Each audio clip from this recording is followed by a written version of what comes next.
Eto, isang huling rampa para sa hari o ang pagsisimula ng isang bagong dinastiya. Sa darating na May 6, titigil ang mundo ng basketball dahil magtatagpo ang dalawang magkaibang puwersa sa Western Conference Semifinals. Ang kupunan ng Los Angeles Lakers, isang kupunang binuo para sa win now mode kontra sa Oklahoma City Thunder, ang defending champions ng tila walang kahinaan. Ito na ba ang katapusan ng dominance ni LeBron o may isa pa siyang milagrong itatago para sa mga batang taga OKC? Tara, himayin natin ang bawat detalye sa pinaka-inaabangang serye ng taon. Matapos ang isang mahabang serye laban sa Houston Rockets, nakalusot ang Lakers sa standing na 4-2. Hindi ito naging madali. Nakita natin ang pagod at determinasyon ni LeBron James sa edad na 41 years old. Sa kabilang banda, ang Oklahoma City Thunder ay galing sa isang masterclass na sweep laban sa Phoenix Suns. Wala silang bahid ng talo sa playoffs ngayong taon.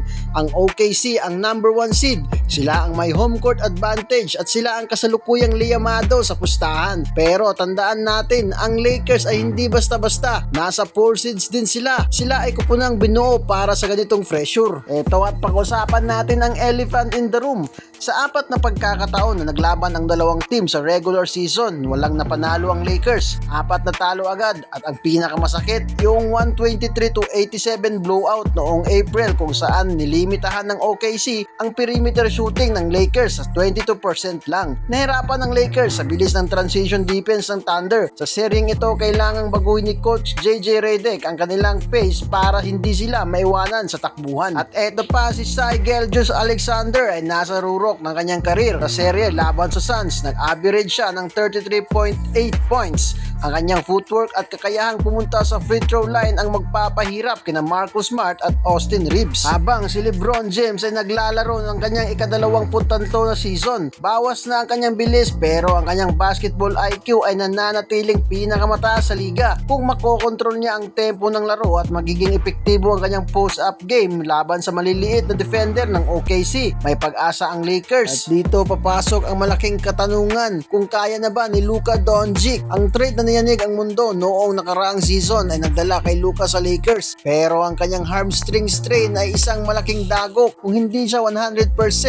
ang load ng opensa ay babagsak lahat kay LeBron at Austin Reeves. Sa kabilang panig, ang Thunder ay may sariling issue kay Jalen Williams, pero dahil sa lalim ng kanilang bench, sina Isaiah Joe at Jared McCain, mas kaya nilang punan ng mawawalang produksyon. At idagdag mo pa ang tapatan ni DeAndre Ayton at Chet Holmgren.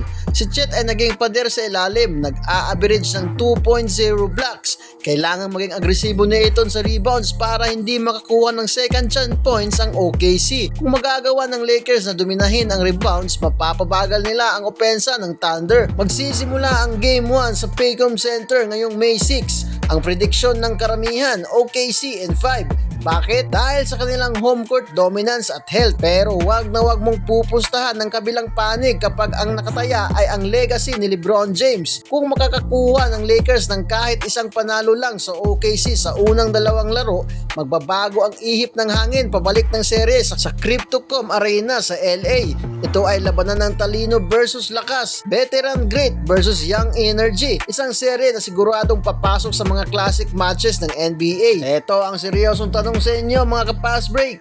Sa tingin nyo ba ay sapat na ang karanasan ni LeBron at Luka para talunin ang depth at chemistry ng OKC o sadyang masyadong mabilis at bata ang Thunder para sa Lakers? At sa inyong palagay, sino ang dapat magbantay kay SGA? Si Marcus Smart ba na isang defensive specialist o kailangang si LeBron na ang kumuha sa kanya sa crucial na sandali? I-comment ang inyong opinion sa baba at huwag kalimutang mag-like at mag-subscribe sa ating YouTube channel para lagi kang updated sa ating mga bagong uploads. Peace out mga ka-Fast Break!